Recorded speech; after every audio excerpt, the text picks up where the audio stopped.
Niaពេលល្ងាចដ៏សោកសាន្តមួយនៅចំកណ្ដាលទីក្រុង Hiroshima ភ្លើងតាមបន្ទប់អាផាតមិនបានចាប់ផ្ដើមភ្លឺឡើងបន្តិចម្ដងដូចរាល់ដងប៉ុន្តែនៅក្នុងបន្ទប់មួយនាជាន់ទី14សោកនាដកម្មដ៏គួរឲ្យរន្ធត់មួយបានលាតត្រដាងឡើងយ៉ាងស្ងៀមស្ងាត់ដែលបានអង្រួនទីក្រុងជប៉ុនដ៏ស្ងប់ស្ងាត់មួយនេះឲ្យរន្ធត់ចិត្តយ៉ាងខ្លាំងជនរងគ្រោះគឺជាស្ត្រីជនជាតិវៀតណាមម្នាក់ដែលមានចរិតទន់ភ្លន់ឧស្សាហ៍ព្យាយាមនិងត្រូវបានគេស្រឡាញ់ចូលចិត្តពីសំណាក់មិត្តភ័ក្តិអ្វីដែលជាការចៃដន្យគួរឲ្យព្រឺសម្បល់នោះគឺតែប៉ុន្មានខែមុននេះនាងធ្លាប់ត្រូវបានស្ត្រីប្លែកមុខម្នាក់វាយប្រហារនៅជិតផ្ទះរបស់នាងតើព្រឹត្តិការណ៍ទាំងពីរនេះពិតជាមិនបានពាក់ព័ន្ធគ្នាមែនឬទេឬមួយវាជាផ្នែកនៃផែនការដែលបានគណនាយ៉ាងល្អិតល្អន់ដោយជនដៃដល់តែម្នាក់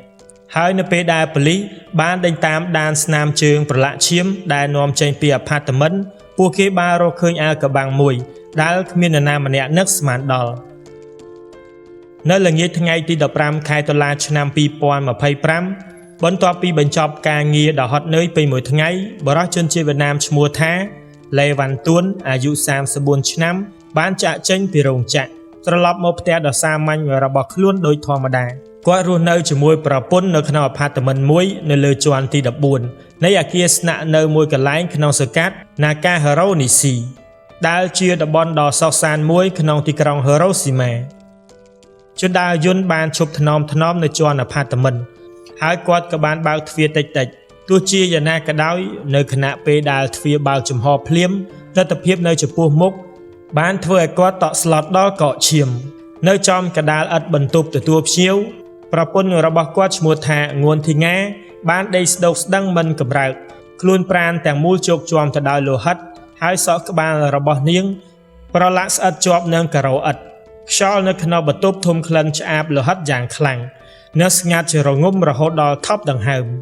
ក្នុងស្ថានភាពភ័យស្លន់ស្លោទួនបានស្ទុះទៅមុខទាំងញាប់ញ័ររួចអង្រួនដាស់ប្រពន្ធនិងស្រែកហៅឈ្មោះនាងយ៉ាងអស់សង្ឃឹមប៉ុន្តែវាហួសពេលទៅហើយរាងកាយប្រពន្ធក្មេងរបស់គាត់បានត្រជាក់ស្រេបលោហិតនៅតែបន្តហូរយឺតចេញពីមុខរបួសយ៉ាងជ្រៅនៅលើក្បាលរបស់នាងក្នុងភាពភ័យតក់ស្លុតនិងស្លន់ស្លោជាខ្លាំងទួនស្ទើរតែមិនអាចគ្រប់គ្រងស្មារតីរបស់ខ្លួនឯងបានឡើយគាត់បានរត់ចេញពីអាផាតមិនយ៉ាងប្រញាប់ប្រញាល់ទាំងរត់ទាំងស្រែករកគេជួយរួចសម្ដៅត្រង់ទៅកាន់ប៉ុស្តិ៍ប៉ូលីស Hiroshima Nishi ដែលនៅជិតនោះដើម្បីរាយការណ៍ពីហេតុការណ៍សម្លេងគាត់ញ័រទៅត្រឹកដង្ហើមដង្ហក់ប៉ុន្តែការរៀបរាប់ទាំងស្លន់ស្លោរបស់គាត់គឺគ្រប់គ្រាន់ដើម្បីឲ្យមន្ត្រីប្រចាំការទទួលស្គាល់ភ្លាមអំពីភាពធ្ងន់ធ្ងរនៃស្ថានភាពនេះ Hiroshima ត្រូវបានគេចាត់ទុកថាជាទីក្រុងដែលមានសុវត្ថិភាពនិងសន្តិភាពបំផុតមួយនៅក្នុងប្រទេសជប៉ុនដែលបទល្មើសហិង្សាកម្រនឹងកើតមានណាស់ទោះជាយ៉ាងណាក៏ដោយតាមរយៈកែវភ្នែករបស់បរិសុទ្ធដែលកំពុងស្រែកយំដោយអស់សង្ឃឹមពួកគេបានយល់ថានេះមិនអាចជាគ្រោះថ្នាក់ធម្មតានោះទេប៉ុន្តែវាទំនងជាករណីឃាតកម្មដ៏ធ្ងន់ធ្ងរមួយដោយមិនបង្អង់យូរប៉ូលីសបានចល័តកម្លាំងភ្លាមទៅកាន់កន្លែងកើតហេតុរួមជាមួយបុគ្គលិកវិទ្យាសាស្ត្រសង្គ្រោះបន្ទាន់នៅពេលទ្វារអាផាតមិនជាន់ទី14ត្រូវបានបើកទស្សនភាពទាំងស្រុងនៅខាងក្នុងគឺដូចគ្នាបែបបិទទៅនឹងការរៀបរាប់របស់ទួននៅចំកណ្ដាលបន្ទប់ទទួលភ្ញៀវសាសស្ត្រីជនជាតិវៀតណាមម្នាក់បានដេកផ្ងាសក់វែងរបស់នាងប្រឡាក់ស្អិតនៅក្នុងថ្លុកលោហិតផ្ទៃមុខស្លេកស្លាំងភ្នែកនៅបើបន្តិចហាក់ដូចជានាងនៅមិនទាន់មានពេលយល់ថាមានរឿងអ្វីកើតឡើងចំពោះខ្លួនឯងនោះទេនៅជុំវិញសាកសពស្នាមប្រឡាក់ឈាមបានខ្ទាតនៅគ្រប់ទីកន្លែងខ្ទាតលើជញ្ជាំងខ្ទាតលើជើងកៅអីនិងដកជាថ្លុកធំមួយនៅខាងក្រោមក្បាលរបស់ជនរងគ្រោះនេះជាសញ្ញាច្បាស់លាស់ថានាងបានបាត់បង់ឈាមយ៉ាងច្រើនមុនពេលស្លាប់អាផាតមិនតូចមួយនេះពេលនេះមើលទៅហាក់ដូចជាទើបតែឆ្លងកាត់ព្យុះសង្គ្រាដ៏គួរឲ្យខ្លាចមួយគ្រឿងសង្ហារឹមនៅក្នុងបន្ទប់ត្រូវបានរុះរើយ៉ាងខ្លាំងតុនិងកៅអីត្រូវបានរុញច្រានផ្អៀងផ្អងកែវបែកជាច្រើនបំណែកខ្ចាត់ខ្ចាយនៅលើឥដ្ឋថតតុត្រូវបានទាញបើកចំហសម្លៀកបំពាក់និងរបស់របរផ្ទាល់ខ្លួនរាយប៉ាយពេញដីសូម្បីតែសាឡុងនៅចំកណ្ដាលបន្ទប់ទទួលភ្ញៀវក៏លែងមានសភាពដើមដែរភួយនិងខ្នើយបានធ្លាក់នៅគ្រប់ទីកន្លែងក្រដដប់លើការ៉ូឥដ្ឋដែលប្រឡាក់ដោយស្នាមឈាមគ្រប់យ៉ាងបានលាយឡំចូលគ្នាបង្កើតបានជាទស្សនវិជ្ជាដ៏វឹកវរដែលបង្ហាញឡើងវិញនូវការតស៊ូយ៉ាងអស់សង្ឃឹម ដែលបានកាត់ឡើងនៅទីនេះដែលជនរងគ្រោះទំនងជាបានប្រយុទ្ធតតាំងយ៉ាងបដូរផ្ដាច់មុនពេលដួលសន្លប់ប៉ុន្តែអ្វីដែលធ្វើឲ្យអ្នកស៊ើបអង្កេតព្រឺក្បាលវិលខួរនោះគឺអ្វីដែលគួរមើលទៅដូចជាព័ត៌មានលម្អិតតូចតាចស្នាមដានជើងឈាមដែលវងពេញផ្ទៃឥដ្ឋពួកគេបានចាប់ផ្ដើមចេញពីទីតាំងសាកសពរួចភ្ជាប់គ្នាជាកន្លងច្បាស់លាស់នាំផ្លូវរហូតដល់ទ្វារចូលដានជើងនីមួយៗមានសភាពព្រាលៗនិងមិនស្មើគ្នាខ្លះច្បាស់ខ្លះគ្រាន់តែជាស្នាមអូសហាក់ដូចជាជនដៃដល់បានជន់លើថ្លុកលោហិតរបស់ជនរងគ្រោះរួចក៏ប្រញាប់ប្រញាល់រត់គេចខ្លួនទាំងស្លន់ស្លោសម្រាប់ប៉ូលីសខ្សែសង្វាក់នៃដានជើងនេះគឺជាតម្រុយដ៏មានតម្លៃមិនអាចកាត់ថ្លៃបានដែលបង្កប់នៅរូបភាពដែលលោបបាឡាចនៃទង្វើដ៏ឈាមត្រជាក់របស់ឃាតករមិនត្រឹមតែប៉ុណ្ណោះទេព័ត៌មានលម្អិតមួយទៀតបានតាក់ទាញការចាប់អារម្មណ៍ជាពិសេសពីក្រុមស៊ើបអង្កេតកាមេរ៉ាសុវត្ថិភាពដែលបំពាក់នៅខាងក្រៅទ្វារអាផាតមិនរបស់ជនរងគ្រោះត្រូវបានវាយគំទេចចោលទាំងស្រុងឡែនកាមេរ៉ាត្រូវបែកបាក់ហើយខ្សែភ្លើងត្រូវបានកាត់ផ្ដាច់ស្នាមរបួសស្នាមនេះមិនអាចជាការចៃដន្យឡើយវាបង្ហាញថាជនដៃដល់បានត្រៀមលក្ខណៈយ៉ាងល្អិតល្អន់និងមានការយល់ដឹងខ្ពស់ក្នុងការប្រឆាំងនឹងការស៊ើបអង្កេតដោយចង់លុបបំបាត់រាល់រូបភាពដែលថតជាប់ផ្ទៃមុខឬសកម្មភាពរបស់ពួកគេមុនពេលធ្វើសកម្មភាពព័ត៌មានលម្អិតនេះក៏បានបញ្យល់មួយផ្នែកនៅសំណួរដែលអ្នកស៊ើបអង្កេតបានគិតគូរតាំងពីដំបូង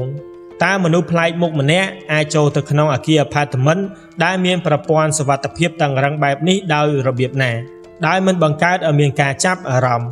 ច្បាស់ណាស់ពួកគេមានការគណនាទុកជាមុនដឹងពីទីតាំងកាមេរ៉ាពេលវេលាដែលជនរងគ្រោះនៅផ្ទះម្នាក់ឯងហើយបានប្រើប្រាស់ពេលវេលាដ៏សមស្របដើម្បីធ្វើសកម្មភាពទោះជាយ៉ាងណាក៏ដោយសម្រាប់ប៉ូលីសកាមេរ៉ាដែលត្រូវបានបំផ្លាញបានបើកឡើងនៅក្តីបារម្ភកាន់តែធំប្រសិនបើនេះជាការវាយប្រហារចំគោលដៅមានន័យថាជនដៃដល់មានបំណងផ្ទាល់ទៅលើជនរងគ្រោះដោយសារតែចំនួនបុគ្គលនោះគ្រប់យ៉ាងអាចត្រូវបានបង្រួមតូចប៉ុន្តែប្រសិនបើនេះគ្រាន់តែជាករណីប្លន់ចៃដន្យនោះឃាតករម្នាក់នោះអាចនឹងវាយប្រហារលើនរណាម្នាក់ផ្សេងទៀតនៅក្នុងតំបន់ស្នាក់នៅដែលត្រូវបានគេចាត់ទុកថាមានសន្តិភាពនេះ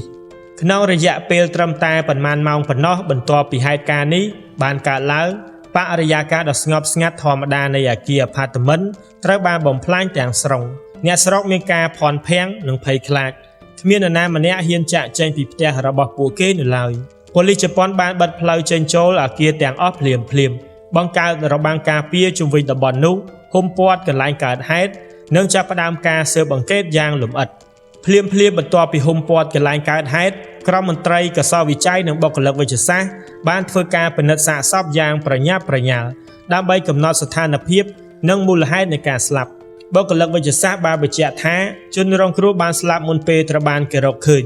នៅពេលដែលអ្នកជំនាញកសោវិច័យបានពិនិត្យតំបន់ក្បាលពួកគេបានរកឃើញមុខរបួសយ៉ាងជ្រៅមួយយ៉ាងលឿនដែលមានប្រវែងប្រហែល2អ៊ីងជាមុខកាត់មុតស្រួយស្អាតបង្កប់ជ្រៅទៅក្នុងស្បែកក្បាល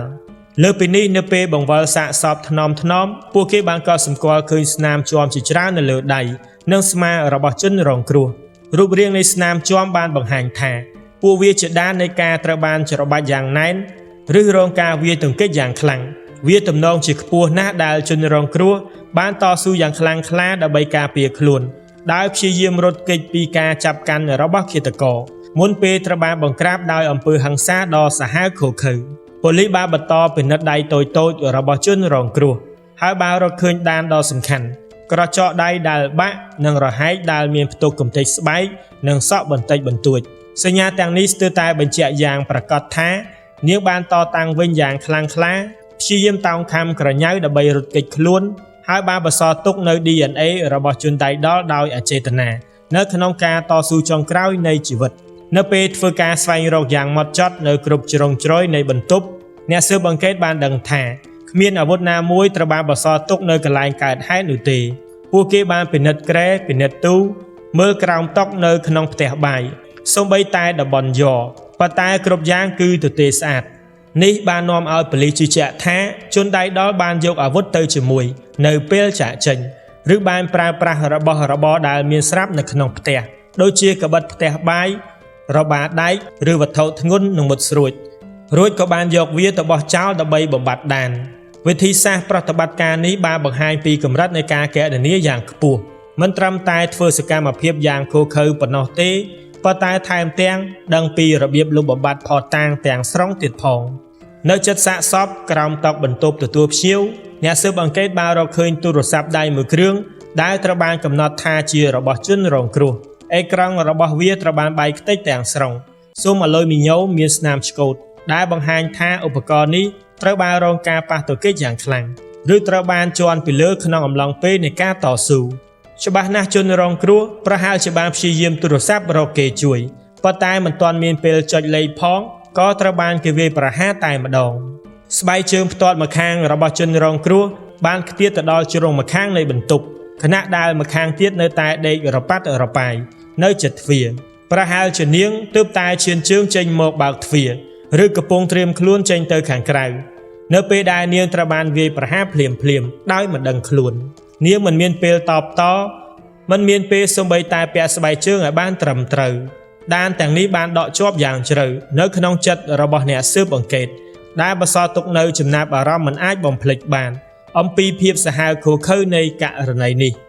រាល់ព័ត៌មានលម្អិតតូចតាចទាំងអស់បានរួមចំណែកក្នុងការបញ្ជាក់ថានេះជាករណីហិង្សាដ៏ខ្លាំងក្លាមួយដែលត្រូវបានអនុវត្តឡើងជាមួយនឹងការបដិញ្ញាចិត្តដ៏គួរឲ្យខ្លាចជនរងគ្រោះត្រូវបានវាយប្រហារភ្លាមនៅក្នុងផ្ទះរបស់ខ្លួនឯងដោយមិនមានការសង្ស័យអ្វីទាល់តែសោះបន្ទាប់មកនាងត្រូវទ្រាំទ្រនឹងការវាយប្រហារធ្ងន់ជាបន្តបន្ទាប់ចំក្បាលដែលជាការវាយប្រហារដោយកម្លាំងខ្លាំងល្មមនឹងផ្ដាច់ជីវិតមនុស្សបានទស្សនភាពដ៏វឹកវរជាមួយនឹងរបស់របរខ្ចាត់ខ្ចាយនិងគ្រឿងសង្ហារឹមដែលក្រឡាប់ចាក់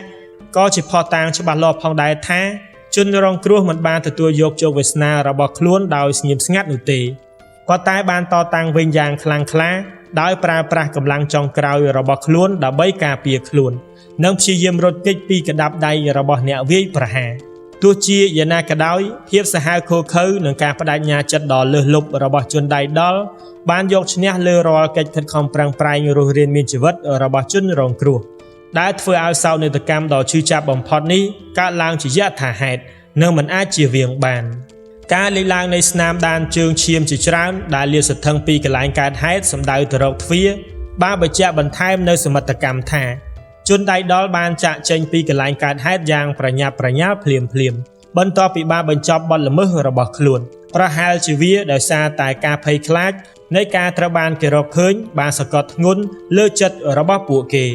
ឬប្រហែលជាជនដៃដល់ផ្ទាល់មានការតក់ស្លុតចំពោះទង្វើដ៏ឈាមត្រជាក់ដែលពួកគេទើបតែបានប្រព្រឹត្តហើយដូច្នេះហើយភារកិច្ចបន្ទាន់និងសំខាន់បំផុតសម្រាប់កម្លាំងប៉ូលីសនៅពេលនេះគឺត្រូវដេញតាមរាល់ស្នាមដានជើងឈាមដែលនៅសេសសល់យ៉ាងលឿនតាមប្រមាញ់រាល់តម្រុយដែលអាចធ្វើទៅបានដើម្បីស្វែងរកឃាតករដែលលាក់ខ្លួននៅកន្លែងណាមួយមុនពេលវាយឺតពេលបើមិនដូច្នេះទេពួកគេនឹងមានឱកាសលុបបំបាត់រាល់ដានទាំងអស់ឬសូម្បីតែបន្តប្រព្រឹត្តបទល្មើសផ្សេងទៀតខណៈពេលដែលក្រុមបច្ចេកទេសបន្តវិភាគយ៉ាងយកចិត្តទុកដាក់លើរាល់ព័ត៌មានលម្អិតតូចបំផុតនៅកន្លែងកើតហេតុដើម្បីស្វែងរកដានដែលអាចនាំទៅរកជនដៃដល់ក្រុមស៊ើបអង្កេតមួយទៀតត្រូវបានចល័តស្របគ្នាដើម្បីស្វែងយល់ផ្ទាល់បន្ថែមទៀត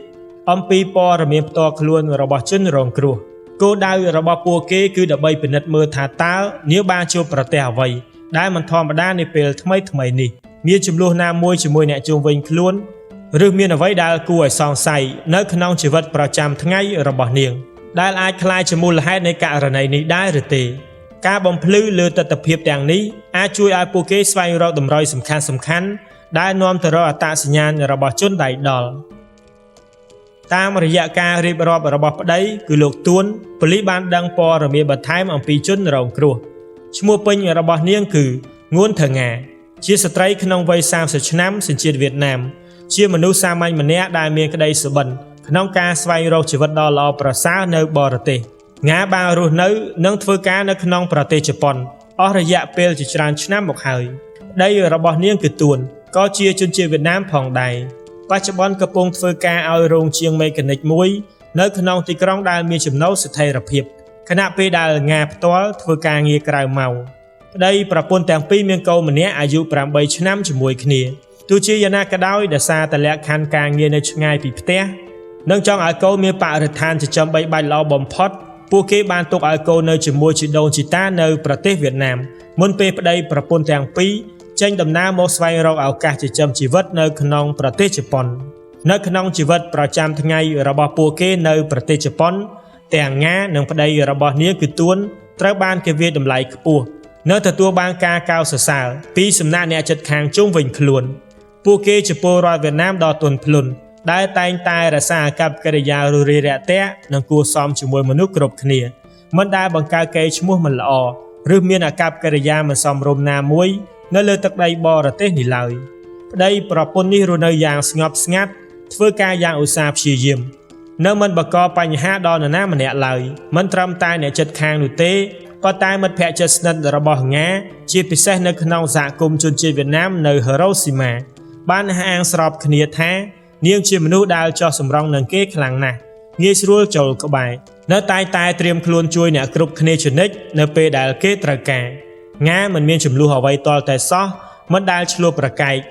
ឬមានការទាស់ទែងពាក្យសម្ដីជាមួយនរណាម្នាក់ឡើយមិនថាជាជនជាតិវៀតណាមឬជប៉ុននោះទេទោះជាយ៉ាងណាក៏ដោយនៅក្នុងរូបភាពជីវិតដ៏សុខសាន្តនិងស្ងប់ស្ងាត់បំផុតនេះស្រាប់តែមានរលកតូចមួយបានលេចឡើងដែលធ្វើឲ្យប៉ះពាល់ដល់ទស្សនៈដំបូងទាំងស្រុងចំពោះជីវិតរបស់ជនរងគ្រោះភ្លាមបន្ទាប់ពីករណីឃាតកម្មដ៏រន្ធត់នេះបានកើតឡើងហើយព័ត៌មានបានរីករាលដាលពេញសហគមន៍គណនី Facebook មួយឈ្មោះថាយុងបានបង្ហោះព័ត៌មានមួយចំនួនដែលធ្វើឲ្យមនុស្សជាច្រើនភ្ញាក់ផ្អើល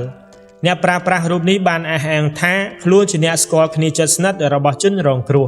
ហើយបានចែករំលែកសារឯកជនដែលបានបង្ហាញដោយអចេតនានៅរាល់ព័ត៌មានដ៏រន្ធត់ដែលមានមនុស្សតិចតួចណាស់បានដឹងពីមុនមក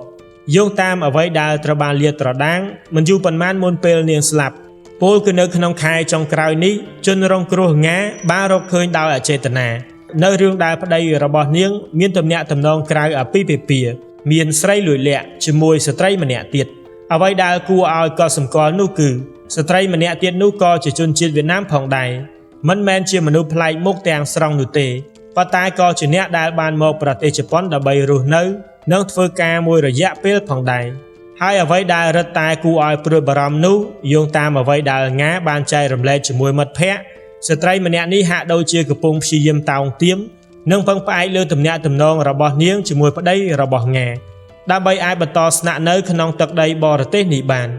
មូលហេតុដែលត្រូវបានគេសង្ស័យថាដោយសារតែទិដ្ឋាការងាររបស់នាងហៀបនឹងផុតកំណត់ហើយប្រសិនបើនាងមិនអាចស្វែងរកវិធីធ្វើឲ្យស្ថានភាពស្នាក់នៅរបស់នាងស្របច្បាប់ទេ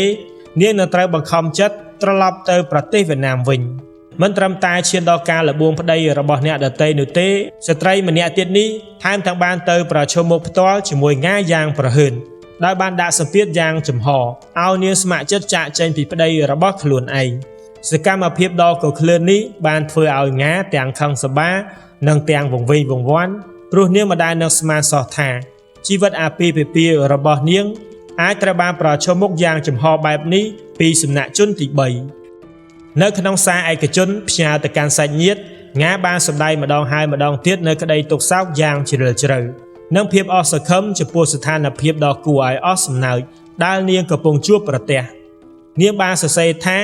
រាល់ថ្ងៃនាងរស់នៅក្នុងអារម្មណ៍មិនមានសុវត្ថិភាពតែងតែត្រូវបានប្រុងប្រយ័ត្នរាល់ពេលដែលដើរចេញទៅខាងក្រៅម្នាក់ឯងដោយភ័យខ្លាចថាស្ត្រីម្នាក់ទៀតនោះនឹងមកធ្វើទុកបុកម្នេញឬធ្វើបាបនាងនៅក្នុងការសន្ទនាមួយនាពេលថ្មីបំផុតជាមួយមិត្តភ័ក្តិរួមជាតិម្នាក់ងាថែមទាំងបានសារភាពថាវិញ្ញាណរបស់នាងបានប្រាប់នាងថារឿងមិនល្អណាមួយចិត្តនឹងកើតឡើងមកលើនាងហើយមិត្តភ័ក្តិបានណែនាំឲ្យនាងផ្លាស់ប្ដូរទីលំនៅឬរាយការណ៍ទៅប៉ូលីសដើម្បីសុំការការពារប៉ុន្តែងានិងប្តីរបស់នាងសុទ្ធតែស្ថិតក្នុងដំណាក់កាលចុងក្រោយនៃកិច្ចសន្យាការងាររបស់ពួកគេទៅហើយដោយគ្រោងនឹងត្រឡប់ទៅផ្ទះវិញក្នុងរយៈពេលត្រឹមតែ2 ខែទៀតប៉ុណ្ណោះដូច្នេះពួកគេបានស្ទាក់ស្ទើរដោយគិតថាការគាំទ្របន្តិចបន្តួចគឺមិនអីនោះទេហើយបន្ទាប់មកអ្វីដែលនាងខ្លាចបំផុតបានខ្លាយជាការពិតស្ត្រីជនជាតិវៀតណាមដ៏ទន់ភ្លន់ដែលបានមកទឹកដីបរទេសគ្រាន់តែដើម្បីចិញ្ចឹមជីវិតនិងកសាងអនាគតចុងក្រោយត្រូវបាត់បង់ជីវិតនៅលើទឹកដីបរទេសដោយខ្លាយជាជនរងគ្រោះនៃបទល្មើសដ៏សាហាវឃោរឃៅដែលប្រព្រឹត្តឡើងដោយជនរួមជាតិរបស់ខ្លួនឯងជាងនេះទៅទៀតនៅខាងភាគីប៉ូលីស ខណៈពេលដែលកំពុងពិនិត្យឡើងវិញនៅរាល់កំណត់ត្រាទាំងអស់ដែលពាក់ព័ន្ធនឹងជនរងគ្រោះពួកគេបានរកឃើញព័ត៌មានលម្អិតគួរឲ្យសង្ស័យមួយយ៉ាងលឿនដែលអាចផ្លាស់ប្ដូរទិសដៅនៃការស៊ើបអង្កេតទាំងស្រុងវាបានបង្ហាញថាត្រឹមតែប៉ុន្មានខែមុនពេលត្រូវបានគេសម្លាប់ពលគឺនៅចុងខែឧសភាឆ្នាំ2025ងាធ្លាប់បានក្លាយជាជនរងគ្រោះនៃការវាយប្រហារដ៏អាថ៌កំបាំងមួយនៅជិតកន្លែងដែលនាងរស់នៅយោងតាមកំណត់ត្រាដែលបានរក្សាទុកហេតុការណ៍នៅពេលនោះត្រូវបានចាត់ការដោយប៉ូលីសហីរ៉ូស៊ីម៉ាជាករណីហិង្សាដោយចេតនាបង្កឲ្យមានស្នាមរបួសហើយជនរងគ្រោះគឺងានៅក្នុងរបាយការណ៍នាងបានរៀបរាប់ថានៅពេលដែលនាងកំពុងធ្វើដំណើរត្រឡប់មកផ្ទះវិញស្រាប់តែមានស្ត្រីប្លែកមុខម្នាក់បានស្ទុះមករកនាងនិងវាយដំនាងយ៉ាងខ្លាំងការវាយប្រហារនេះបានកើតឡើងក្នុងមួយប្រព្រឹត្តភ្នែកក្នុងស្ថានភាពភ័យស្លន់ស្លោជាខ្លាំងដែលធ្វើឲ្យងាមិនអាចសម្គាល់ផ្ទៃមុខរបស់ជនបង្កបានឡើយទោះជាយ៉ាងណាក៏ដោយនាងនៅតែចាំថានោះជាស្ត្រីម្នាក់ដែលមានទម្រង់មុខបែបជនជាតិអាស៊ីរូបរាងមធ្យមមានតូចច្រឡឹងនិងមានសម្លេងដែលស្ដាប់ទៅហាក់ដូចជាសម្លេងធ្លាប់ស្គាល់សំណាងល្អភ្លាមនៅពេលដែលហេតុការណ៍នេះបានកើតឡើងអ្នកដំណើរឆ្លងកាត់ម្នាក់បានរកឃើញនិងបានចូលទៅជួយអន្តរាគមន៍ដែលធ្វើឲ្យអ្នកវាយប្រហារប្រញាប់ប្រញាល់រត់គេចខ្លួនទាំងស្លន់ស្លោងាត្រូវបានបញ្ជូនទៅមន្ទីរពេទ្យដើម្បីព្យាបាលសង្គ្រោះបន្ទាន់ដោយមានរបួសស្រាលនៅលើដៃនិងស្មារបស់នាងមិនគ្រោះថ្នាក់ដល់ជីវិតនោះទេទោះជាយ៉ាងណាក៏ដោយហេតុការណ៍នេះបានបន្សល់ទុកនៅរបួសផ្លូវចិត្តយ៉ាងជ្រៅនៅក្នុងចិត្តរបស់នាងចាប់ពីពេលនោះមកងាតែងតែរស់នៅក្នុងភាពភ័យខ្លាចជាញឹកញាប់តែងតែលួចខ្សឹបប្រាប់មិត្តភក្តិថានាងមានអារម្មណ៍ដូចជាមាននរណាម្នាក់កំពុងតាមដាននាងប៉ូលីសនៅពេលនោះបានបើកការស៊ើបអង្កេតប៉ុន្តែមិនបានរកឃើញជនដៃដល់ទាំងមិនបានរកឃើញមូលហេតុច្បាស់លាស់ណាមួយដើម្បីដេញតាមឲ្យកាន់តែជ្រៅនោះឡើយករណីនេះបានសាបរលាយបន្តិចម្ដងទៅក្នុងភាពស្ងប់ស្ងាត់ហើយងាបន្ទាប់ពីរយៈពេលនៃការព្យាបាលក៏បានជាសះស្បើយបន្តិចម្ដងនិងបានព្យាយាមត្រឡប់មកជួបជុំជីវិតធម្មតាវិញរហូតទាល់តែសោកនាដកម្មនេះបានកើតឡើងនៅថ្ងៃទី15ខែតុលាពេលនេះជាមួយនឹងការស្លាប់របស់ងាក្នុងស្ថានភាពដ៏សោកសៅអ្នកស៊ើបអង្កេតបានភ្ជាប់ទំនាក់ទំនងករណីឃាតកម្មនេះភ្លាមជាមួយនឹងការវាយប្រហារដ៏អាថ៌កំបាំងកាលពីខែឧសភាភាពចៃដន្យនៃទីតាំងជនរងគ្រោះនិងវិធីសាស្ត្រនៃការវាយប្រហារបាននាំឲ្យពួកគេជឿជាក់ថាហេតុការណ៍ទាំងនេះប្រហែលជាត្រូវបានប្រព្រឹត្តឡើងដោយមនុស្សម្នាក់ឬយ៉ាងហោចណាស់ក៏មានទំនាក់ទំនងយ៉ាងជិតស្និទ្ធផងដែរត្រឹមតែ2ថ្ងៃបន្ទាប់ពីទទួលបានសំណុំរឿងនាយកដ្ឋានប៉ូលីសក្រុងហីរ៉ូស៊ីម៉ាបានបង្កើតក្រុមស៊ើបអង្កេតពិសេសមួយដែលមានសមាជិកភាពប្រហែល70នាក់នៃអ្នកស៊ើបអង្កេតដ៏ឆ្នើមបំផុតរបស់កម្លាំងដែលបង្ហាញពីភាពធ្ងន់ធ្ងរនិងការយកចិត្តទុកដាក់ជាពិសេសរបស់អាជ្ញាធរលោកវ៉ាកាបាយ៉ាស៊ីប្រធានផ្នែកស៊ើបអង្កេតបទល្មើសព្រហ្មទណ្ឌនៃនាយកដ្ឋានប៉ូលីសក្រុងហីរ៉ូស៊ីម៉ាបានចូលមកកាន់តំណែងផ្ទាល់ក្នុងការដឹកនាំដំណើរការសំណុំរឿងទាំងមូលដែលបង្ហាញថាអាជ្ញាធរមូលដ្ឋានចាត់ទុកថានេះជាករណីធ្ងន់ធ្ងរពិសេសដែលអាចប៉ះពាល់ដល់រូបភាពសុវត្ថិភាពនៃទីក្រុងហីរ៉ូស៊ីម៉ាទាំងមូលគោលដៅបន្ទាន់នៃក្រុមស៊ើបអង្កេតគឺត្រូវបានបង្រួមបញ្ជីជនសង្ស័យឲ្យបានលឿនដោយផ្អែកលើរាល់ដានទាំងអស់ដែលប្រមូលបានប្រជុំនៅកន្លែងកើតហេតុអ្នកស៊ើបអង្កេតបានយល់ច្បាស់ថារាល់ម៉ោងដែលកន្លងផុតទៅគឺជាឱកាសសម្រាប់ជនដៃដល់ក្នុងការរត់គេចខ្លួនឬបំផ្លាញភស្តុតាងដូច្នេះពួកគេបានបង្កើនការស៊ើបអង្កេតទាំងយប់ទាំងថ្ងៃដោយបដិញ្ញាចិត្តតាមដានអត្តសញ្ញាណរបស់ឃាតករមុនពេលពួកគេអាចប្រព្រឹត្តបទល្មើសផ្សេងទៀតភ្លាមបន្ទាប់ពីបង្កើតក្រុមស៊ើបអង្កេតពិសេសអ្នកស៊ើបអង្កេតបានចាប់ផ្ដើមការងារលើភារកិច្ចដំបូងរបស់ពួកគេគឺការវិភាគយ៉ាងល្អិតល្អន់លើកន្លែងកើតហេតុដែលពួកគេជឿជាក់ថាតម្រុយសំខាន់បំផុតក្នុងការស្វែងរកជនដៃដល់អាចត្រូវបានលាក់ទុកនៅទីនោះរាល់ស្នាមដានជើងនៅលើផ្ទៃឥដ្ឋត្រូវបានវាស់វែងយ៉ាងយកចិត្តទុកដាក់រហូតដល់ទិដៅជាក់លាក់នៃការផ្លាស់ទីរាល់ព័ត៌មានលម្អិតតូចតាចត្រូវបានកត់ត្រានិងថតរូបយ៉ាងហ្មត់ចត់បន្ទាប់ពីការប្រៀបធៀបនិងវិភាគអស់រយៈពេលជាច្រើនម៉ោងអ្នកជំនាញកសោវិច័យបានផ្ដល់ការវាយតម្លៃបឋមស្នាមដានជើងនៅកន្លែងកើតហេតុជារបស់ស្ត្រីពេញវ័យម្នាក់ដែលមានទម្ងន់និងទំហំរាងកាយមិនសូវធំនោះទេដោយសារតែស្នាមដានជើងមិនបានសកត់ជ្រៅទៅក្នុងផ្ទៃឥដ្ឋជំហានរបស់មនុស្សម្នាក់នេះមានសភាពខ្លីប្រញាប់ប្រញាល់និងខុសចង្វាក់បន្តិចបន្តួចដែលបង្ហាញពីភាពប្រញាប់ប្រញាល់ឬការភ័យខ្លាចបន្ទាប់ពីបានប្រព្រឹត្តបទល្មើស ជាពិសេសខ្សែសង្វាក់នៃស្នាមប្រឡាក់លោហិតដែលលាតសន្ធឹងពីតំបន់ទ្វារធំរហូតដល់ផ្ទះបាយបានបង្ហាញពីការវាយប្រហារអាចនឹងចាប់ផ្ដើមភ្លាមនៅពេលដែលជនរងគ្រោះទើបតែបានបើកទ្វារបន្ទាប់ពីនោះត្រូវបានអូសឬព្យាយាមរត់សម្ដៅទៅរកផ្ទះបាយដើម្បីរត់គេចខ្លួនស្នាមប្រឡាក់ឈាមដែលខ្ចាត់ខ្ចាយភ្លាមពីទ្វារចូលបានបង្ហាញថាចំនួនបានផ្ទុះឡើងភ្លាមស្ទើរតែក្នុងមួយប្រព្រឹត្តភ្នែកខណៈពេលដែលជនដៃដល់អាចនឹងទើបតែបានទម្លុះចូលឬបានរងចាំនៅខាងក្រៅអាផាតមិនការវិភាគលើខ្សែសង្វាក់នៃដាននៅកន្លែងកើតហេតុឲ្យបានហ្មត់ចត់ជានេះអ្នកស៊ើបអង្កេតបានដឹងថានេះជាចំណុចគន្លឹះដែលបើកឡើងនៅរូបភាពសំណុំរឿងទាំងមូលរាល់ទិន្នន័យបានបង្ហាញថាជនរងគ្រោះបានប្រឈមមុខផ្ទាល់ភ្លាមជាមួយជនដៃដល់នៅខណៈពេលដែលនាងទើបតែបានបើកទ្វារអាផាតមិនជាងការវាយប្រហារដោយអ្នកលួចចូលដោយសម្ងាត់នេះមានន័យថាជនដៃដល់អាចនៅកំពុងរងចាំនៅខាងក្រៅតាមដាននិងកណនាពេលវេលាដ៏សមស្របដើម្បីវាយប្រហារសមត្ថកម្មនេះបានក្លាយជាសមហេតុផលកាន់តែខ្លាំងនៅពេលដែលប៉ូលីសបានបញ្ជាក់ថាអគារអាផាតមិនដែលជនរងគ្រោះនិងប្តីរស់នៅមិនមានប្រព័ន្ធចាក់សោទ្វារជាន់ផ្ទាល់ដីនោះទេមានន័យថាមនុស្សប្លែកមុខអាចធ្វើដំណើរឡើងទៅកាន់ជាន់ខាងលើដោយសេរីដោយមិនបាច់មានការអ្នកស្រុកឡើយហើយដូច្នេះហើយឃាតករទំនងជាខ្ពស់ណាស់បានឡើងទៅជាន់ទី14ហើយបានលោកឆ្មក់នៅចំមុខអាផាតមិនរបស់ងាដើម្បីរងចាំឱកាសនៅពេលដែលជនរងគ្រោះត្រឡប់មកវិញឬឈានជើងចេញទៅខាងក្រៅមិនត្រឹមតែប៉ុណ្ណោះទេទស្សនវិជ្ជាដ៏វឹកវរនៅខាងក្នុងអាផាតមិនក៏ត្រូវបានពិនិត្យយ៉ាងល្អិតល្អន់ដោយអ្នកស៊ើបអង្កេតផងដែរទូត្រូវបានទាញបើកសម្លៀកបំពាក់និងឯកសារត្រូវបានបោះចោលរញ៉េរញ៉ៃនៅគ្រប់ទីកន្លែងរបស់របរត្រូវបានក្រឡាប់ចាក់ដោយគ្មានសណ្ដាប់ធ្នាប់អាចជាការស្វែងរករបស់របរអ្វីមួយជាលក្ខដូចជាប្រាក់សុទ្ធមាសឬវត្ថុដែលមានតម្លៃជាពិសេសប៉ូលីសបន្ទាប់មកបានសម្រួលជាមួយប្តីដើម្បីពិនិត្យមើលរាល់ទ្រព្យសម្បត្តិនៅក្នុងផ្ទះក្នុងគោលបំណងកំណត់ថាតើមានរបស់អ្វីត្រូវបានយកទៅដែរឬទេទោះជាយ៉ាងណាក៏ដោយលោកទួនបាននិយាយថាប្តីប្រពន្ធរបស់គាត់រស់នៅយ៉ាងសាមញ្ញមិនសូវមានទុកប្រាក់សុទ្ធឬវត្ថុមានតម្លៃនៅក្នុងផ្ទះនោះទេដែលធ្វើឲ្យការស្វែងរករបស់ជនដៃដល់ពេញផ្ទះបែបនេះคล้ายជារឿងគួរឲ្យឆ្ងល់ពីចំណុចនេះអ្នកស៊ើបអង្កេតបានសន្និដ្ឋានថាភាពមិនមានសណ្ដាប់ធ្នាប់នៅក្នុងអាផាតមិនប្រហែលជាមិនមែនទាំងស្រុងសម្រាប់គោលបំណងប្លន់នោះទេប៉ុន្តែក៏ជាសញ្ញានៃចិត្តសាស្ត្រស្លន់ស្លោរបស់ជនដៃដល់បន្ទាប់ពីបានប្រព្រឹត្តបទល្មើសផងដែរស្របគ្នានឹងការពិនិត្យនិងការវិភាគកន្លែងកើតហេតុកម្លាំងស៊ើបអង្កេតក៏បានយកសេចក្តីថ្លែងការណ៍យ៉ាងប្រញាប់ប្រញាល់ពីសាក្សីដែលរស់នៅក្នុងអាផាតមិនជាមួយគ្នាដោយសង្ឃឹមថានឹងស្វែងរករាល់ព័ត៌មានលម្អិតណាមួយដែលអាចជួយកំណត់ពេលវេលានៃបទល្មើសអ្នកជិតខាងមួយចំនួនដែលរស់នៅជិតអាផាតមិនរបស់ជនរងគ្រោះបានផ្ដល់ព័ត៌មានដ៏សំខាន់ជាខ្លាំងពួកគេបានរៀបរាប់ឡើងវិញថានៅព្រឹកព្រលឹមថ្ងៃទី15ខែតុលាពួកគេបានឮសំឡេងស្រែកខ្លាំង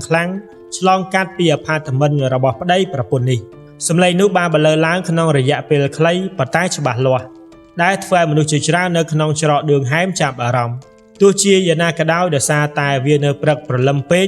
ហើយឮសំឡេងស្រែកនោះគ្រាន់តែមួយផ្លែតគ្មាននរណាម្នាក់មានពេលរត់ចេញមកពិនិត្យមើលនោះទេទាំងមិនបានឃើញមានការឆ្លោះប្រកែកណាមួយកើតឡើងឡើយបរិសុទ្ធចំណាស់ម្នាក់ដែលរស់នៅជាន់ខាងក្រោមអាផាតមិនរបស់ជនរងគ្រោះបាននៅឃើញព័ត៌មានលម្អិតមួយទៀតនៅក្បែរថ្ងៃត្រង់ថ្ងៃដដែលនោះក៏បានឮសំឡេងលាន់ខ្លាំងមកពីលើពីដានហាក់ដូចជាសំឡេងនៃវត្ថុធ្ងន់ធ្ងរធ្លាក់ទៅលើឥដ្ឋឬត្រូវបានគេវាយទម្លាក់នៅពេលនោះគាត់គ្រាន់តែគិតថាអ្នកជិតខាងបានធ្លាក់របស់របរខណៈពេលកំពុងសម្អាតផ្ទះដូច្នេះហើយមិនបានចាប់អារម្មណ៍នោះទេលទ្ធផលនៃការពិនិត្យកសោវិច័យសាកសពបាននាំមកនូវការសន្និដ្ឋានជាគន្លឹះដែលជួយលាតត្រដាងនៅរូបភាពដ៏គួរឲ្យរន្ធត់នៃគណៈពេលចុងក្រោយរបស់ជនរងគ្រោះយោងតាមរបាយការណ៍កសោវិច័យមូលហេតុនៃការស្លាប់ត្រូវបានកំណត់ថាជាការតក់ស្លុតការបាត់បង់ឈាមស្រួចស្រាវនិងការប៉ះទង្គិចខួរក្បាលយ៉ាងធ្ងន់ធ្ងរនៅលើតំបន់ក្បាលរបស់ជនរងគ្រោះអ្នកជំនាញបានកត់សម្គាល់ឃើញមុខរបួសធ្ងន់ធ្ងរចំនួន5ទៅ6កន្លែងជាបន្តបន្ទាប់គ្នាដែលសុទ្ធតែជាការវាយប្រហារផ្ទាល់ជាមួយនឹងវត្ថុរឹងមានជ្រុងបង្កឲ្យមានការខូចខាតយ៉ាងជ្រៅនិងរីករាលដាលនេះបង្ហាញថាជនដៃដល់មិនត្រឹមតែវាយប្រហារក្នុងស្ថានភាពស្លន់ស្លោនោះទេប៉ុន្តែបានវាយប្រហារដោយអំពើហិង្សាដ៏ខ្លាំងក្លាបំផុតដោយមានបំណងនឹងការសម្រេចចិត្តច្បាស់លាស់ក្នុងគោលបំណងផ្តាច់ជីវិតជនរងគ្រោះ ជាជាងការគ្រាន់តែខាត់ខាំងនាងក្រៅពីនោះនៅលើស្មានិងទ្រូងរបស់ជនរងគ្រោះក៏បានលេចឡើងនៅស្នាមជាំក្រោមស្បែកជាច្រើនដែលមានរូបរាងលក្ខណៈនៃការត្រូវបានច្របាច់យ៉ាងណែន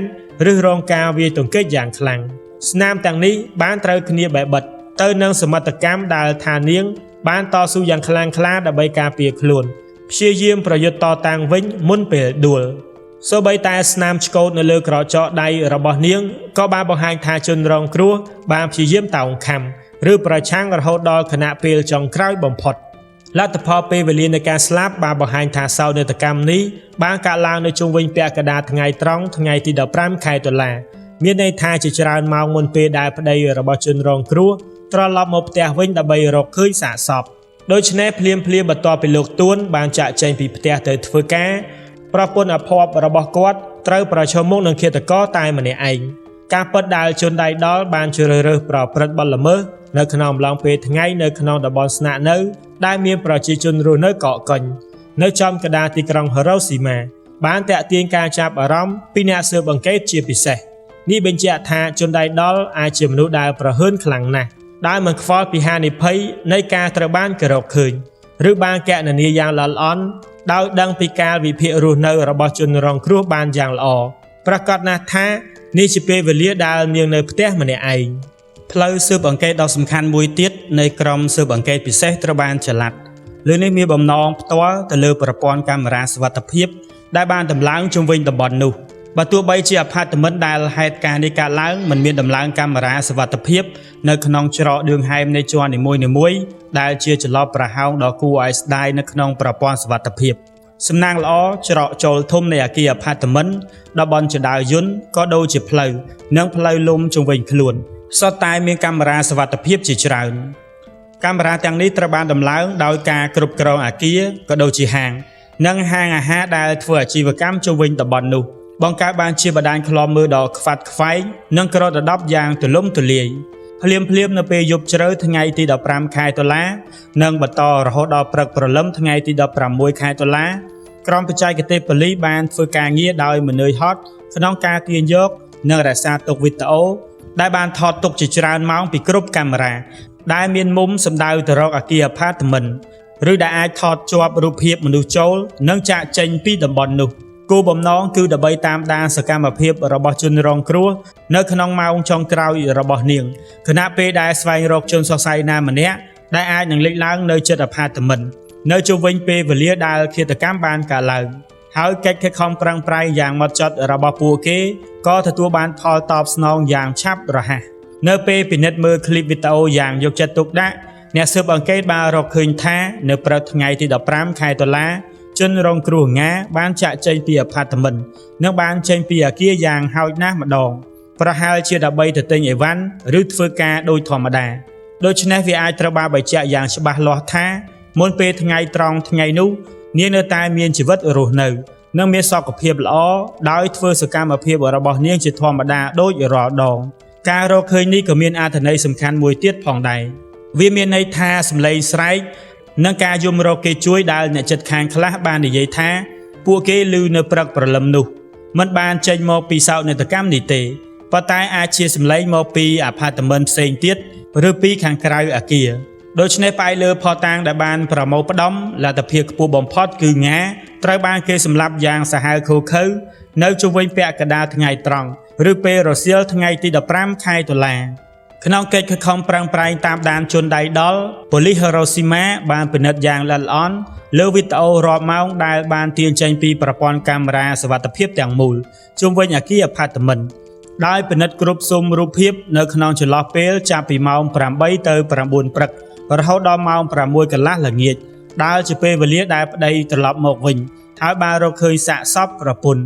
តាមរយៈកាមេរ៉ាសុវត្ថិភាពនៅច្រកចូលធំនៃអគារអ្នកស៊ើបអង្កេតបានរកឃើញរូបរាងគួរឲ្យសង្ស័យមួយដែលលេចឡើងនៅចំពេលថ្ងៃត្រង់ថ្ងៃទី15ខែតុលាដែលជាពេលវេលាត្រូវគ្នាបែបបិទទៅនឹងពេលវេលានៃការស្លាប់ដែលបានប៉ាន់ស្មានរបស់ជនរងគ្រោះរូបភាពដែលបានថតទុកបង្ហាញពីស្ត្រីម្នាក់ពាក់អាវធំពណ៌ក្រមៅពាក់ម៉ាស់បិទបាំងមុខពាក់មួកគ្របមុខស្ទើរតែប៉ះចិញ្ចើមរបស់នាងរូបរាងខ្ពស់មធ្យមដើរយ៉ាងលឿននិងហាក់ដូចជាមានភាពតានតឹង នាងបានអោនក្បាលចុះជាបន្តបន្ទាប់ដោយជៀសវាងការសម្លឹងត្រង់ទៅកាន់ឡេនកាមេរ៉ាហាក់បីដូចជាមានការយល់ដឹងខ្លាំងអំពីវត្តមានរបស់កាមេរ៉ាកាយវិការផ្លាស់ទីរបស់ស្ត្រីម្នាក់នេះមានសភាពប្រញាប់ប្រញាល់ប្រុងប្រយ័ត្នប៉ុន្តែព្យាយាមរក្សាភាពស្ងប់ស្ងាត់ភ្លាមនោះបានតាក់ទាញការចាប់អារម្មណ៍ពីអ្នកស៊ើបអង្កេតប្រហែលជិត1ម៉ោងក្រោយមកកាមេរ៉ាដដែលនោះបានថតជាប់ស្ត្រីម្នាក់នេះចាក់ចេញពីអគារលើនេះមានយួរកាបូបដៃតូចមួយនៅក្នុងដៃរបស់នាងខុសប្លែកពីពេលដែលនាងចូលមកទោះបីជារូបភាពមិនសូវច្បាស់ល្មមនិងសម្គាល់ផ្ទៃមុខរបស់នាងបានក៏ដោយប៉ុន្តែលក្ខណៈសម្គាល់នៃសក់ខ្មៅវែងចងទៅក្រោយកញ្ចឹងកយ៉ាងមានរបៀបជារូបរាងលក្ខណៈនៃស្ត្រីជនជាតិអាស៊ីម្នាក់ចំពោះមុខទិន្នន័យនិងផុសតាងដ៏មានតម្លៃដែលបានប្រមូលផ្ដុំយ៉ាងហ្មត់ចត់ក្រុមស៊ើបអង្កេតរបស់ប៉ូលីសរ៉ូស៊ីម៉ាបានចាប់ផ្ដើមគូសវាសរូបភាពទូទៅនៃជនសង្ស័យនៅក្នុងករណីនេះផ្អែកលើការសម្យោគតម្រុយពីកន្លែងកើតហេតុរូបភាពកាមេរ៉ាសុវត្ថិភាពរួមជាមួយការវិភាគបច្ចេកទេសយ៉ាងស៊ីជម្រៅពួកគេបានដាក់ចេញនូវការវាយតម្លៃបឋមអំពីលក្ខណៈរបស់ជនដៃដល់លទ្ធភាពខ្ពស់បំផុតនេះគឺជាស្ត្រីជនជាតិវៀតណាមម្នាក់បច្ចុប្បន្នកំពុងរស់នៅនិងធ្វើការនៅក្នុងតំបន់ទីក្រុង Hiroshima ឬតំបន់ជុំវិញនោះការពិតដែលជនសង្ស័យរស់នៅក្នុងតំបន់នេះជាលក្ខខណ្ឌចាំបាច់សម្រាប់មនុស្សម្នាក់នេះក្នុងការតាមដានយ៉ាងងាយស្រួលចាប់យកទម្លាប់រស់នៅប្រចាំថ្ងៃរបស់ជនរងគ្រោះដឹងពីការវិភាគការងាររបស់ប្តីនាងនិងជ្រើសរើសពេលវេលាដ៏សមស្របនៅពេលដែលជនរងគ្រោះនៅផ្ទះម្នាក់ឯង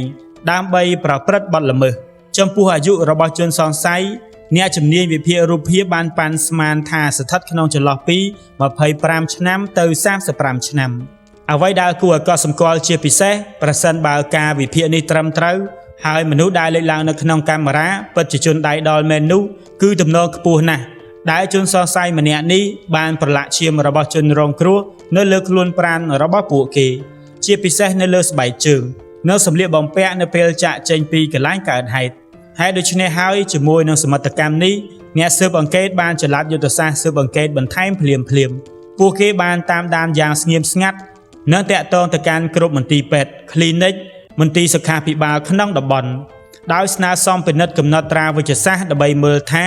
តើមាននរណាម្នាក់ជាពិសេសស្ត្រីនៅក្នុងចន្លោះអាយុជនសង្ស័យបានចូលមកពិនិត្យនិងព្យាបាលរបួសមិនធម្មតាដែរឬទេទោះជាយ៉ាងណាក៏ដោយបន្ទាប់ពីការពិនិត្យយ៉ាងហ្មត់ចត់តាមរយៈគ្រប់មូលដ្ឋានសុខាភិបាលនៅក្នុងតំបន់មិនមានរបាយការណ៍ឬកំណត់ត្រាណាមួយគួរឲ្យកត់សម្គាល់ដែលត្រូវគ្នានឹងលក្ខណៈវិនិច្ឆ័យស្វែងរករបស់ពួកគេនៅឡើយនេះបាននាំទៅរកលទ្ធផលពីរយ៉ាងឬមួយជនដែលដល់មានចំណេះដឹងឬជំនាញក្នុងការព្យាបាលរបួសនៅផ្ទះដោយមិនចាំបាច់ត្រូវការមូលដ្ឋានសុខាភិបាលឬគ្រាន់តែមនុស្សម្នាក់នេះមិនបានរងរបួសធ្ងន់ធ្ងរទាល់តែសោះក្នុងការប្រឈមមុខជាមួយជនរងគ្រោះប្រហែលជាគ្រាន់តែប្រឡាក់ឈាមនៅលើខ្លួនប៉ុណ្ណោះហើយចុងក្រោយបន្ទាប់ពីការគិតគូរយ៉ាងយកចិត្តទុកដាក់លើជម្រើសស៊ើបអង្កេតប៉ូលីសខេត្ត Hiroshima បានធ្វើការសម្រេចចិត្តផ្សព្វផ្សាយជាសាធារណៈនៅរូបភាពមួយចំនួនដែលបានទាញចេញយ៉ាងយកចិត្តទុកដាក់ពីប្រព័ន្ធកាមេរ៉ាសុវត្ថិភាពរូបភាពទាំងនេះទោះបីជាមិនសូវច្បាស់ទាំងស្រុងដោយសារតែមុំថតនិងលក្ខខណ្ឌពន្លឺ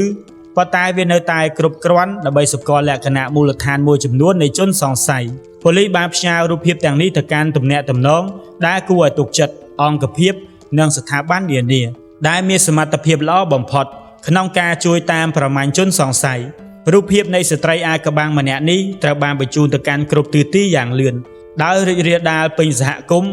រួមជាមួយព័ត៌មានលម្អិតអំពីករណីឃាតកម្មដ៏ឈឺចាប់ដែលបានកើតឡើងព័ត៌មាននិងរូបភាពជនសង្ស័យភ្លាមនោះបានធ្វើឲ្យសហគមន៍ជនជាតិវៀតណាមទាំងមូលដែលរស់នៅក្នុង Hiroshima មានការភ្ញាក់ផ្អើលតក់ស្លុតនិងព្រួយបារម្ភជាខ្លាំងគ្រប់គ្នាមានការព្រួយបារម្ភយ៉ាងខ្លាំងមិនត្រឹមតែដោយសារតែជនរងគ្រោះជាជនរួមជាតិរបស់ពួកគេប៉ុណ្ណោះទេប៉ុន្តែក៏ដោយសារតែពួកគេបារម្ភថាជនដៃដល់ក៏អាចជាជនជាតិវៀតណាមផងដែរតើនរណាម្នាក់នៅក្នុងសហគមន៍ក្តាប់បានបំណែកលបែងផ្គុំរូបដ៏សំខាន់ដើម្បីជួយប៉ូលីសដោះស្រាយសំណុំរឿងនេះដែរឬទេមិនយូរប៉ុន្មានក្រោយមកតម្រុយពីវីដេអូសុវត្ថិភាពបានចាប់ផ្ដើមផ្គុំចូលគ្នាคล้ายជារូបភាពនៃឈ្មោះជាក់លាក់មួយនៅក្នុងដំណើរការនៃការផ្ទៀងផ្ទាត់ព័ត៌មានជាមួយមូលដ្ឋានទិន្នន័យស្នាក់នៅរបស់ប្រជាជនវៀតណាមនៅក្នុងទីក្រុង Hiroshima ប៉ូលីសបានធ្វើការស្វែងរកស្ត្រីម្នាក់យ៉ាងលឿន ដែលមានលក្ខណៈសម្គាល់ត្រូវគ្នាបែបបិទស្ទើរតែទាំងស្រុងទៅនឹងរូបភាពនៅក្នុងវីដេអូមនុស្សម្នាក់នោះគឺឌិនធីហឿងអាយុ32ឆ្នាំជាកម្មសិក្សាបច្ចេកទេសជនជាតិវៀតណាមបច្ចុប្បន្នរស់នៅក្នុងសង្កាត់សៃគីទីក្រុង Hiroshima មិនឆ្ងាយប៉ុន្មានពីកន្លែងកើតហេតុហឿងបានមកប្រទេសជប៉ុនតាមរយៈកម្មវិធីសិក្សាបច្ចេកទេសបានរស់នៅនិងធ្វើការនៅក្នុងតំបន់នេះអស់រយៈពេលជាច្រើនឆ្នាំមានជីវិតខាងក្រៅមានស្ថិរភាពសមរម្យនិងមិនមានប្រវត្តិនៃការប្រព្រឹត្តបទល្មើសនោះឡើយទោះជាយ៉ាងណាក៏ដោយនៅពេលដែលអ្នកស៊ើបអង្កេតបានជីកកាយកាន់តែជ្រៅទៅក្នុងជីវិតផ្ទាល់ខ្លួនរបស់ហឿងពួកគេបានចាប់ផ្ដើមរកឃើញនៅសេរីនៃព័ត៌មានលម្អិតនៅលើបណ្ដាញសង្គមហឿងជារឿយៗតែងតែប្រើប្រាស់ឈ្មោះហៅក្រៅថាហឿងឈីរីគណនីនេះមានការប្រាស្រ័យតាក់ទងជាមួយជនជាតិវៀតណាមមួយចំនួនទៀតនៅក្នុងទីក្រុង Hiroshima រួមទាំងឈ្មោះដែលធ្លាប់បានលេចឡើងនៅក្នុងរង្វង់អ្នកស្គាល់គ្នារបស់ជនរងគ្រោះងាផងដែរនៅពេលដែលប្រៀបធៀបរូបថតលិខិតឆ្លងដែនរបស់ហឿងជាមួយនឹងរូបភាពដែលបានទាញចេញពីកាមេរ៉ាសុវត្ថិភាពអ្នកស៊ើបអង្កេតមានការភ្ញាក់ផ្អើលយ៉ាងខ្លាំងព្រោះលក្ខណៈរូបរាងកាយរបស់ស្ត្រីម្នាក់នេះត្រូវគ្នាយ៉ាងខ្លាំងទៅនឹងស្ត្រីដែលបានលេចឡើងនៅកន្លែងកើតហេតុនៅចំពេលថ្ងៃត្រង់ថ្ងៃទី15ខែតុលារាល់ទិន្នន័យទាំងនេះបានធ្វើឲ្យឌិនធឺហៀងមិនមែនគ្រាន់តែជាឈ្មោះដែលត្រូវគ្នាដោយចៃដន្យទៀតនោះទេប៉ុន្តែបានក្លាយជាជនសង្ស័យលេខ1សម្រាប់ក្រុមស៊ើបអង្កេតពិសេសទាំងមូលប៉ុន្តែការកំណត់អត្តសញ្ញាណរបស់ជនសង្ស័យគ្រាន់តែជាជំហានដំបូងនៅក្នុងដំណើរការនៃការស៊ើបអង្កេតប៉ុណ្ណោះប៉ូលីសទីក្រុង Hiroshima បានយល់ច្បាស់ថា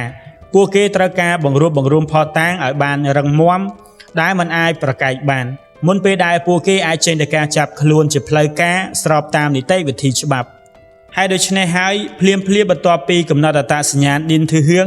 ជាជនសង្ស័យលេខ1ពួកគេបានតាមដានរាល់ជំហានរាល់សកម្មភាពរបស់នាងដោយសម្ងាត់អស់រយៈពេលជាច្រើនថ្ងៃជាប់គ្នាដើម្បីប្រមូលព័ត៌មានបន្ថែមនិងជៀសវាងការផ្ដល់ឱកាសឲ្យនាងរត់គេចខ្លួន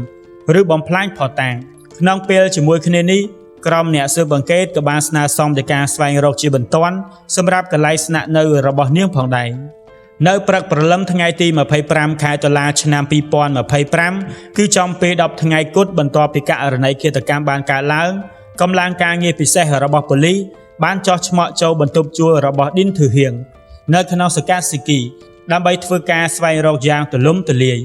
ហើយកិច្ចខិតខំប្រឹងប្រែងរបស់ពួកគេទទួលបានផលតបស្នងយ៉ាងសមស្រប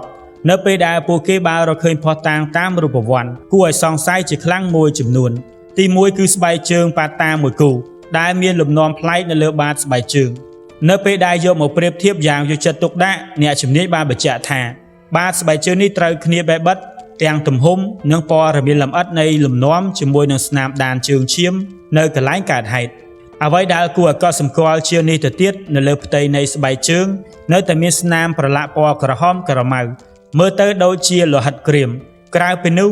នៅក្នុងទូសម្លៀកបំពាក់ប៉ូលីសក៏បានរកឃើញអាវធំពណ៌ក្រមៅរួមជាមួយមួកដែលបិទជិតផងដែរភស្តុតាងទាំងនេះត្រូវបានរក្សាទុកនិងច្រកវេចខ្ចប់យ៉ាងយកចិត្តទុកដាក់ភ្លាមដើម្បីបញ្ជូនទៅពិនិត្យកសោវិច័យនិងវិភាគ DNA ឲ្យបានលម្អិតទោះបីជាភស្តុតាងរូបវ័ណ្ណដំបូងមានភាពច្បាស់លាស់ខ្លាំងពេកក៏ដោយក៏ឌិនធីហឿងនៅតែរក្សាអាកប្បកិរិយារឹងរូសនៅចំពោះមុខសញ្ញាអ្នកស៊ើបអង្កេតនាងបានបដិសេធរាល់ការចោទប្រកាន់ទាំងអស់ដោយអះអាងថានាងមិនបានដឹងឮ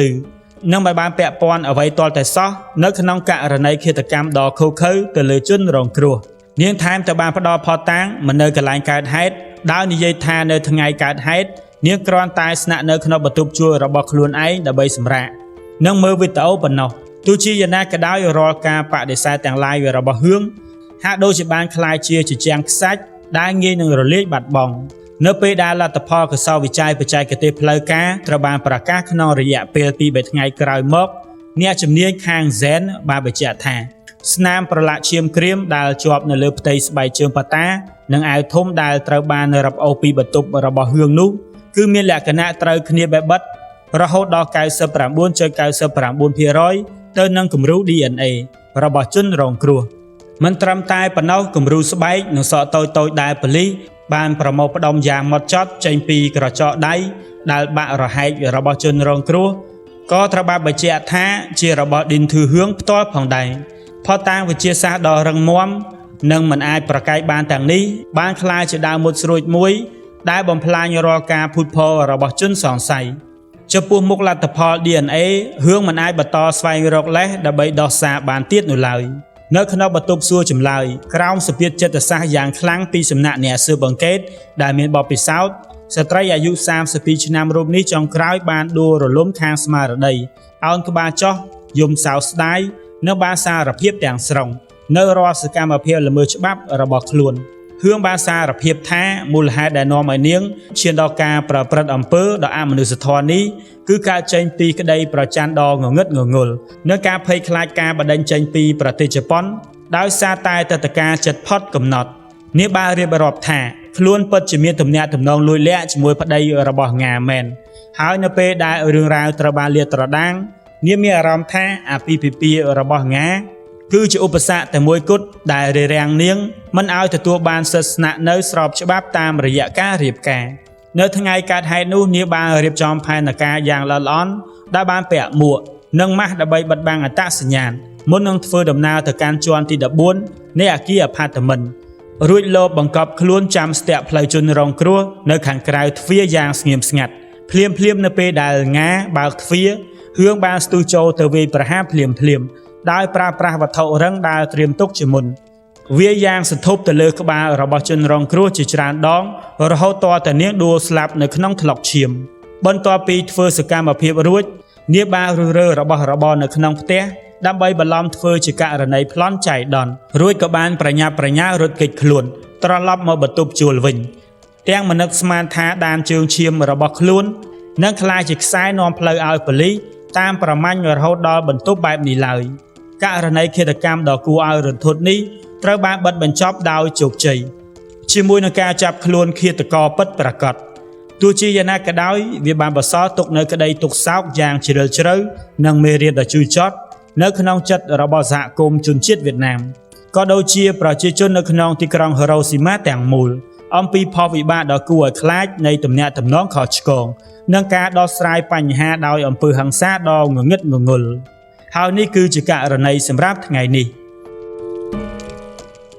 បន្ទាប់ពីទស្សនាវីដេអូនេះចប់តើបងប្អូនទាំងអស់គ្នាយល់យ៉ាងណាដែរចំពោះរឿងក្តីមួយនេះសូមខមមិននៅខាងក្រោមវីដេអូដើម្បីឲ្យadminបានដឹងពីចម្លើយរបស់បងប្អូនទាំងអស់គ្នាជួបគ្នានៅវីដេអូបន្ទាប់ទៀត